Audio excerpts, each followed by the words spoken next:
Have you ever stood in front of an old castle and thought, wow, these walls are insanely thick? Like, seriously, some are so massive you could walk a hallway inside them. It's one of those things people notice but rarely question. We admire the stonework, take a few photos, and maybe read a plaque or two, but the truth is, there's a fascinating reason behind those gigantic slabs of rock. Behind every thick castle wall is a story of survival, of strategy, and of a time when life wasn't just about living comfortably, but about staying alive. These weren't just fancy homes for kings and nobles. They were fortresses built to protect, to endure, and to intimidate. So in today's video, we're going to explore: why are old castles made with such thick walls? What made them essential? What secrets do they hold? And what can they still teach us centuries later? Let's talk about that, right here on History of Simple Things.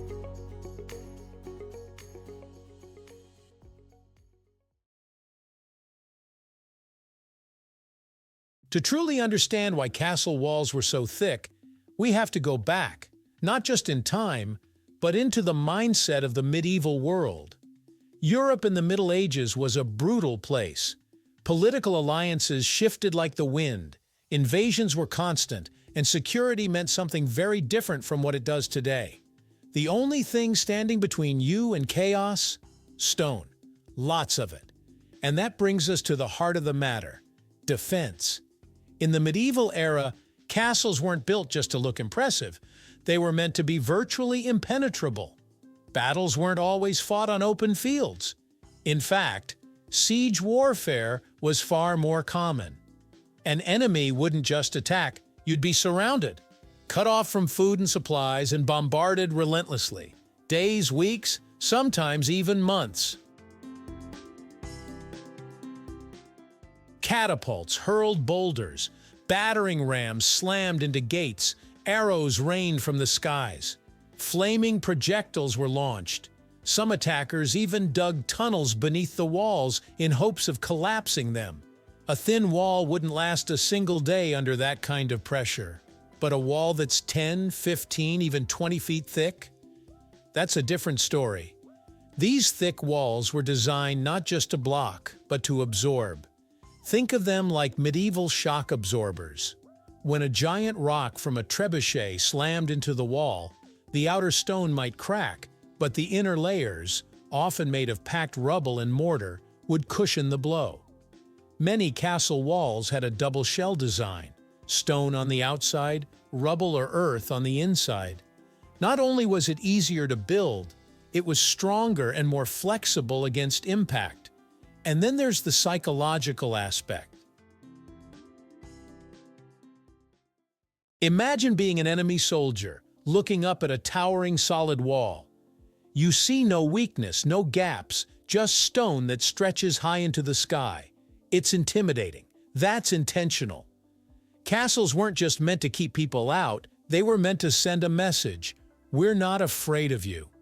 Now let's not forget what was inside those thick walls. Castles weren't just defensive structures, they were homes, towns, and administrative centers all wrapped into one. Nobles, soldiers, servants, artisans, even livestock. All of them lived and worked within the walls. And those thick stone barriers had another benefit: insulation. In the summer, they helped keep the interiors cool, shielding people from the sun. In the winter, the walls retained heat from fireplaces and hearths. It wasn't exactly cozy, but it was survivable. For medieval standards, that was luxury. You might be thinking, couldn't they just build really tall walls instead of thick ones? It's a fair question. But in medieval architecture, height without thickness meant weakness. Stone is heavy. Without steel reinforcement, thin walls couldn't support tall structures. They'd buckle under their own weight or crumble from minor damage. Thick walls, on the other hand, provided stability and strength. They allowed for features like parapets, walkways, arrow slits, and guard towers. Some walls even had spiral staircases hidden inside them, allowing soldiers to move quickly without being seen. In fact, a few castles had entire secret passageways carved right into the walls, perfect for a sneaky escape or a surprise ambush. The layout of castles also depended heavily on these thick walls. Most had multiple layers of defense, an outer curtain wall to fend off invaders, then an inner wall guarding the heart of the castle, the keep. These defensive layers slowed enemies down, giving archers and guards more time and space to fight back. It was a chess game in stone. But as history moved forward, so did warfare. By the 14th and 15th centuries, something new entered the battlefield: gunpowder. Cannons could blow straight through stone. Suddenly, the thickest wall in the world didn't seem so safe anymore. Some castles tried to adapt. Walls became even thicker. Some were built with sloped bases to deflect cannonballs, and earthen mounds were added for reinforcement. But the writing was on the wall, so to speak. The age of the classic stone castle was ending. Still, many of these castles didn't vanish. Some were turned into palaces or prisons, others served as garrisons or administrative buildings, and a surprising number were simply abandoned, but their walls stood firm. And that's the real marvel here. These walls weren't meant to last forever, but many have stood for centuries. Think about that. Through war, storms, decay, and even neglect, the thick walls of these castles remain, not just because of their strength, but because of what they represent. They represent power, the ability to command labor, resources, and engineering skill to create a monument of dominance. They represent fear, a response to a world so violent and uncertain that people felt safer surrounded by stone. They represent resilience, a kind of silent endurance that speaks volumes even today. And let's not forget the human effort behind them.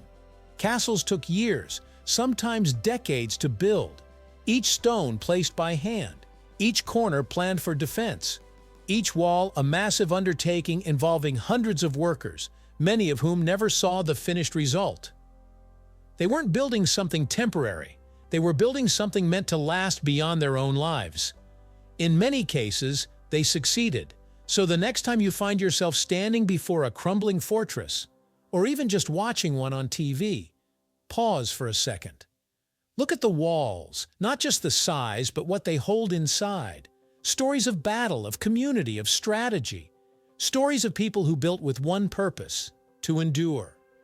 Thick walls weren't just architecture, they were a way of life. Thank you for watching.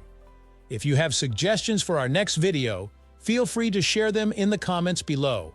We'll be sure to give you an acknowledgement for your contribution.